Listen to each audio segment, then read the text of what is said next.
Hello, नमस्कार, good morning मेरे दोस्तों। आरसी क्लासेस में आपका स्वागत है। हम कक्षा 10 के राजस्थान अध्ययन की बुक को पढ़ रहे थे।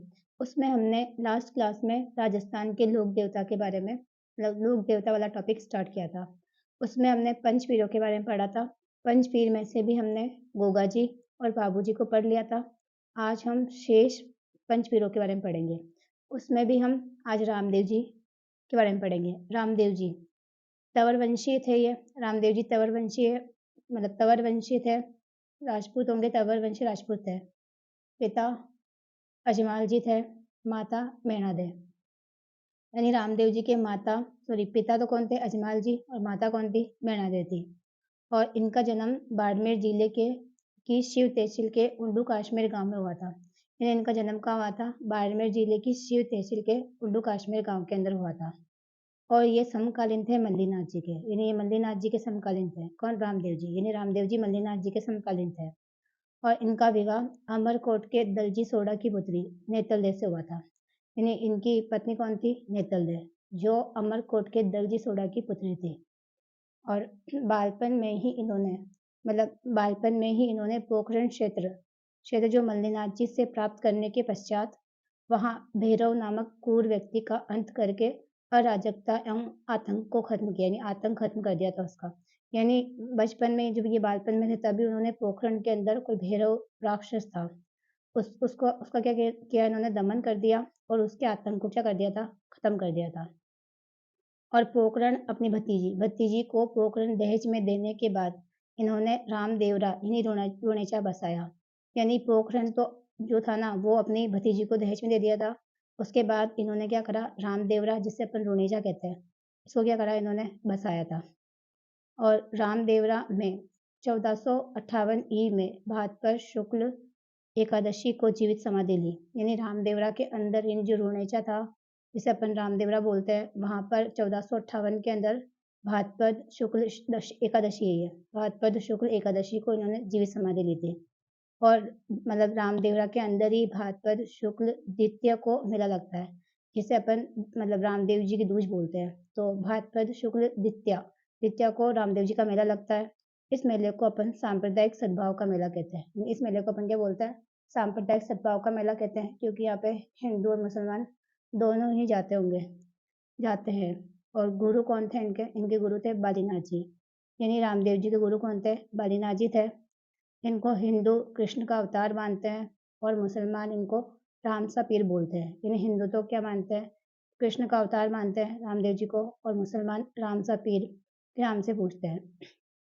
रामदेव जी के प्रतीक, इनके प्रतीक पगले होते हैं। पगले ये क्या करते हैं? गांव में किसी वृक्ष के नीचे ऊंचे चबूतरे पर स्थापित करते हैं पगले को, और इनकी पूजा की जाती है। यानी रामदेव जी के प्रतीक के रूप में किसकी पूजा की जाती है? पगलियों की पूजा की जाती है। और जो रामदेव जी के स्थान होते हैं ना, उसको अपन क्या बोलते हैं? थान कहते हैं। रामदेव जी के स्थान को क्या कहते हैं अपन? थान कहते हैं। रामदेव जी ने कामड़िया पंथ की स्थापना की थी। रामदेव जी ने किस पंथ की स्थापना की थी?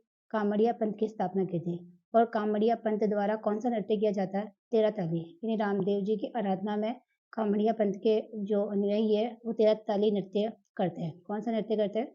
तेरह ताली नृत्य करते हैं, और इसमें तेरह तेरह मंजीरों का यूज किया जाता है।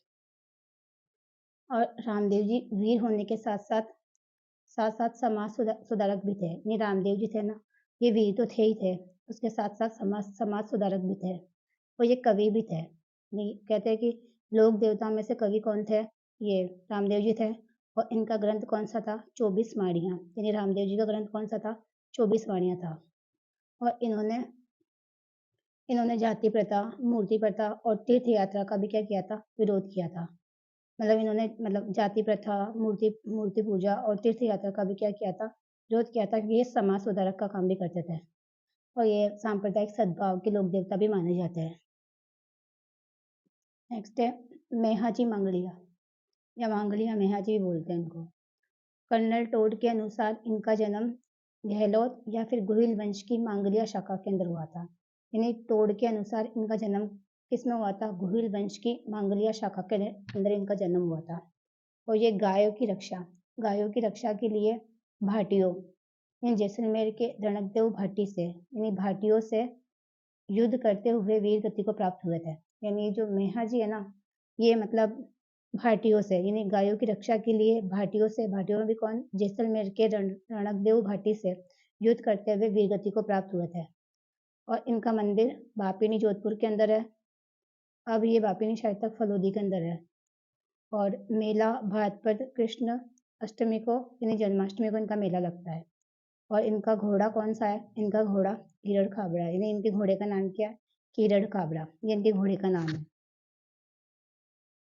देखो ये बापिनी का याद रखना, ये बापिनी पहले जोधपुर में था, अब ये कहाँ पर है, अब ये फलोदी के अंदर है। बापिनी अब कहाँ पर है, अब नया जिला बना फलोदी, उस फलोदी के अंदर है। वर्तमान में कहाँ पर है, फलोदी में, पहले जोधपुर के अंदर था। और इनके घोड़े का नाम क्या था, कीरड़ काबरा। इसके बाद नेक्स्ट है हरबूजी।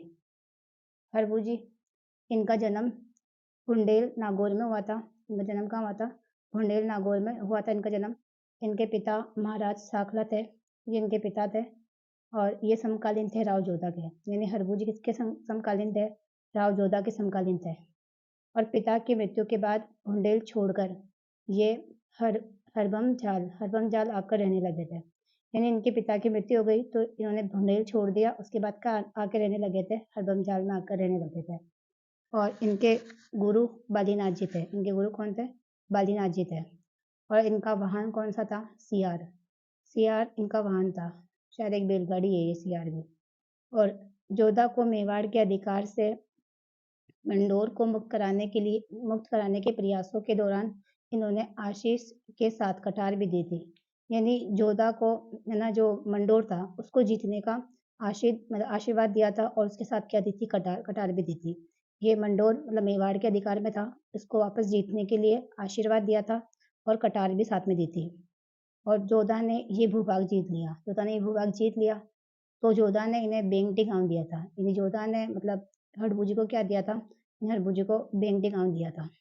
हरबूजी ये शकुन शास्त्री, वचन सिद्ध और चमत्कारी पुरुष माने जाते हैं। यानी ये शकुन शास्त्री भी है और वचन सिद्ध और चमत्कारी पुरुष माने जाते हैं। प्रमुख स्थान इनका, यानी इनके मंदिर कहाँ पर है, इनका मंदिर बेंगटी फलोदी के अंदर है। इनका मंदिर कहाँ पर है, बेंगटी फलोदी के अंदर इनका मंदिर है। और मंदिर में हरबू जी की गाड़ी यानी बैलगाड़ी की पूजा होती है। यानी मंदिर में किसकी पूजा होती है, हरबू जी की गाड़ी यानी बैलगाड़ी की पूजा होती है, जिस पर ये मतलब पंगु गायों का इलाज किया करते थे। उस मतलब है ना, जिस पे गायों को बैठा के ले जाया करते थे या उनके लिए चारा वगैरह ले जाया करते थे, उस बैलगाड़ी की पूजा होती है हरबू जी के प्रतीक चिन्ह के रूप में। ये हमारे पंचपीर, पंचपीर कौन कौन से थे, जैसे कहा गोपाराम है तो गो से तो गोगा जी, पा से बाबू जी, रा से रामदेव जी, म से मेहा जी, मांगलिया और ह से हरबू जी। ये पांचों पंचपीर आज हमारे कंप्लीट हो गए और बाकी बचे हुए शेष लोक देवता हम नेक्स्ट क्लास में पढ़ेंगे। Thank you.